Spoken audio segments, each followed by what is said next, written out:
Hello दोस्तों, आज के इस वीडियो में बिहार अमीन के बारे में बात करने वाले हैं। बिहार अमीन के कैटेगरी वाइज अटेंडेंस के बारे में जो आरटीआई के द्वारा जानकारी दी गई है वह किस बेसिस पर दी गई है। साथ ही बिहार अमीन के रिजल्ट के रिलेटेड बहुत से छात्र कमेंट के माध्यम से पूछ रहे हैं कि बिहार अमीन का रिजल्ट कब आएगा। तो इस वीडियो में बिहार अमीन रिजल्ट डेट के बारे में भी चर्चा करने वाले हैं, इसलिए आप लोग वीडियो को पूरा अवश्य देखिएगा। तो चलिए आज का वीडियो स्टार्ट करते हैं। तो बिहार अमीन के सीबीटी एग्जाम में कैटेगरी वाइज कुल कितने छात्र उपस्थित हुए थे, इसके लिए एक आरटीआई लगाया था, जिसका जवाब आरटीआई के द्वारा दे दिया गया है। तो कैटेगरी वाइज डाटा दे दिया गया है कि कैटेगरी वाइज कुल कितने कैंडिडेट उपस्थित हुए हैं। अगर बीसी कैटेगरी की बात करें तो मेल फीमेल लगाकर कुल 2984 कैंडिडेट उपस्थित हुए हैं। अगर पोस्ट की बात करें तो बीसी कैटेगरी के कुल 267 पोस्ट हैं।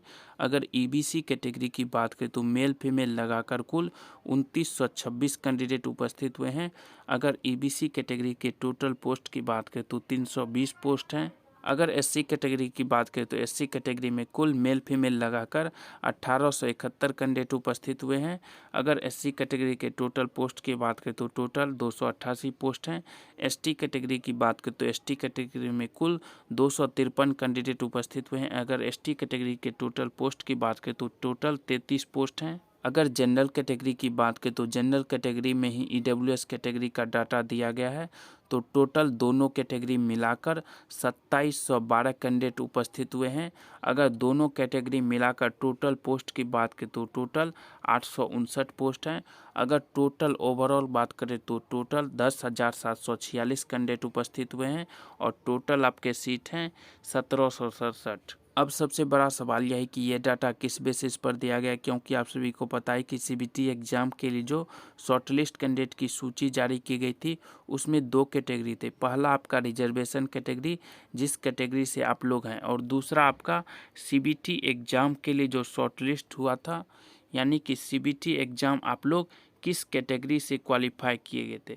सीबीटी एग्ज़ाम के लिए आप लोग किस कैटेगरी से क्वालिफाई किए गए थे, यानी कि दो कैटेगरी थे आपके, रिजर्वेशन कैटेगरी और दूसरा आपका सीबीटी एग्ज़ाम के लिए आप लोग जिस कैटेगरी से क्वालिफाई किए थे। सीबीटी एग्ज़ाम के लिए जो शॉर्टलिस्ट किया गया तो उसमें रिजर्वेशन कैटेगरी वाले बहुत से ऐसे कैंडिडेट थे जो कि अनरिजर्व यानी कि जनरल कैटेगरी से क्वालिफाई कर गए थे। बहुत से ऐसे कैंडिडेट थे जो कि ईबीसी, बीसी, एससी, एसटी से थे और वे सीबीटी एग्जाम के लिए जनरल से क्वालिफाई हो गए थे। तो कैटेगरी वाइज अटेंडेंस का जो डाटा दिया गया है वे रिजर्वेशन कैटेगरी के आधार पर दिया गया है। रिजर्वेशन कैटेगरी के आधार पर ये डाटा दिया गया है।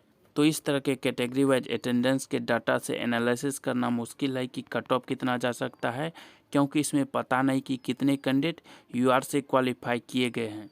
क्योंकि इसमें पता नहीं है कि किस कैटेगरी के कितने कैंडिडेट यूआर यानी कि जनरल से क्वालिफाई हुए थे, इसलिए इस कैटेगरी वाइज अटेंडेंस के आधार पर कट ऑफ का एनालिसिस करना मुश्किल है। लेकिन टोटल अटेंडेंस के आधार पर एनालिसिस किया जा सकता है कि कट ऑफ कितना जा सकता है, इसलिए मैंने टोटल अटेंडेंस के आधार पर आप लोगों को एनालिसिस करके बता दिया है कि कट ऑफ कितना जा सकता है। अगर आपने ये वीडियो नहीं देखा है तो डिस्क्रिप्शन बॉक्स में लिंक दे दिया है, वहाँ से डायरेक्ट आप इस वीडियो को देख सकते हैं। अब बात करते हैं बिहार अमीन के रिजल्ट के बारे में। बिहार अमीन का रिजल्ट कब आएगा, तो बिहार अमीन रिजल्ट के लिए जब आयोग को कॉल लगाया गया तो आयोग का कहना था कि बिहार अमीन का रिजल्ट मंगलवार को आ जाएगा, लेकिन मंगलवार को रिजल्ट नहीं आया। अब कॉल करने के बाद रिजल्ट के बारे में पूछा जाता है तो आयोग का कहना है कि रिजल्ट अब शनिवार को आएगा, शनिवार को रिजल्ट आएगा। तो खुद आयोग का ही लगातार डेट फेल हो रहा है और कोई भी रिजल्ट के बारे में आप लोगों को जानकारी आयोग से मिली जानकारी के अनुसार ही देते हैं।